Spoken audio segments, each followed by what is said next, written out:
Bonjour à tous, je suis ravi de vous retrouver pour une nouvelle émission de 100% Quintet, un 100% Quintet qui prend la direction de Nantes ce mercredi. C'est là tout simplement la 12e étape du Grand National du Trot.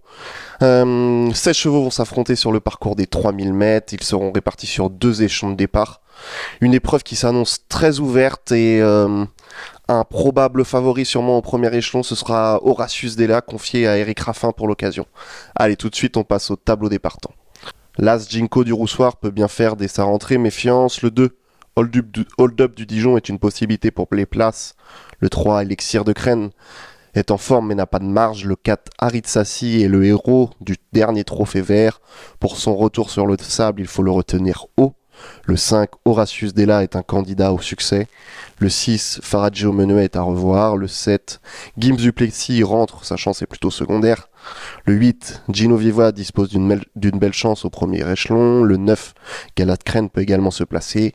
Le 10, Good Girl Marceau est à revoir autre montée, à l'instar du 11, Gala Durfis. Le 12, Y de Ceylan est le leader du tournoi, mais a besoin de rassurer. Le 13, Harley Gemma a les moyens de jouer un très bon rôle. Le 14, J'aime le foot, reste ferré pour cette sortie. Plus pour une petite place. Le 15, Hidalgo Noé est un possible placé également. Et enfin, le 16, Idéal Lignery effectue une grande rentrée, mais peut bien faire d'entrée de jeu. Allez, on passe au papier.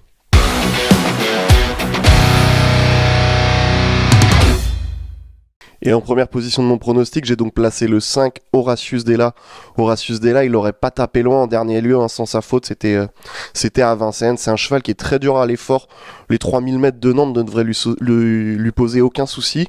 Il va être associé pour cette course à Eric Raffin. Et je vous propose pour Horatius Della de le revoir dans une course de référence, justement dans une étape du GNT. C'était l'étape du GNT à Cherbourg. Alors le cheval se classait quatrième ce jour-là.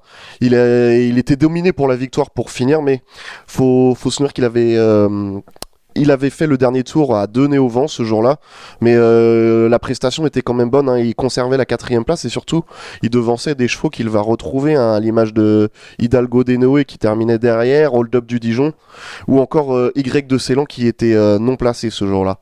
Avant le coup, Horatius Della, ça semble être une bonne base pour l'une des trois premières places de cette étape du GNT mercredi à Nantes. En deuxième position, donc j'ai placé le 4, Harit Sassi. Harit Sassi, c'est tout simplement le héros du dernier trophée vert de 2024. Il a été magistral, hein, notamment dans la finale à Cran où il devançait d'excellents chevaux ce jour-là.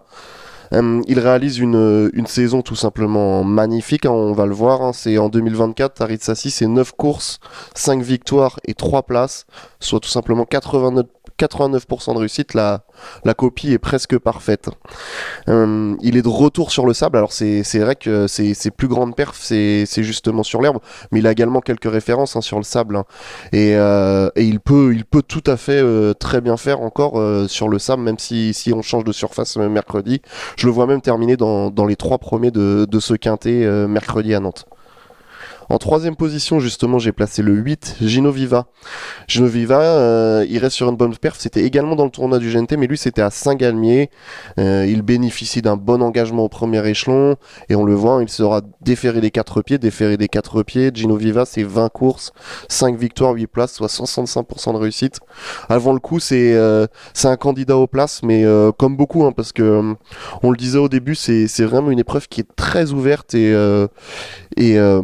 beaucoup de concurrents peuvent prétendre à une place à l'arrivée de ce GNT. En quatrième position de mon pronostic, j'ai placé le 13, Harley Gemma. Harley Gemma, c'est vraiment une excellente jument qui a repris de la fraîcheur avant d'aborder le meeting d'hiver. Elle allait faire un petit tour à la mer. Donc c'est une petite rentrée pour Harley Gemma, mais je pense qu'elle a, même si c'est une petite rentrée et qu'elle est peut-être pas encore totalement à 100%, je la pense tout de même capable sur sa classe de prendre une bonne place dans cette épreuve. Et enfin, en cinquième position de ce pronostic, j'ai placé le 16, Idéal Lignery. Idéal Lignery, c'est le cheval de classe du lot. Alors il effectue une très grande rentrée, hein, Idéal Lignery. Il n'a pas été vu depuis 8 mois en compétition, donc Il y a une grande absence depuis sa dernière course. Il a depuis, en plus de ça, changé d'entraînement. Il est passé des box de Fabrice Soulois à ceux de Jean-Philippe Monclin. Mais pour cette rentrée, le cheval sera déféré des 4 pieds d'entrée de jeu et le cheval a du travail derrière lui. Donc sur sa classe, je le pense capable d'accrocher une place dans le quintet mercredi à Angers. Allez, tout de suite, on récapitule avec notre choix.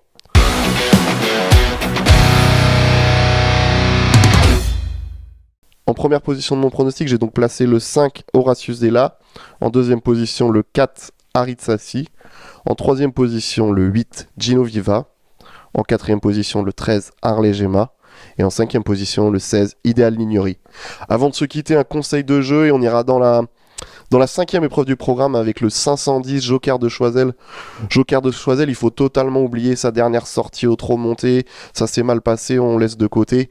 Le cheval n'a jamais vraiment été dans sa course. Il revient à l'attelage, il est déféré des 4 pieds, il a déjà bien fait à Nantes. Et l'écurie de Sylvain Dupont marche actuellement sur l'eau. Ils viennent d'engranger 6 victoires au cours de la dernière semaine.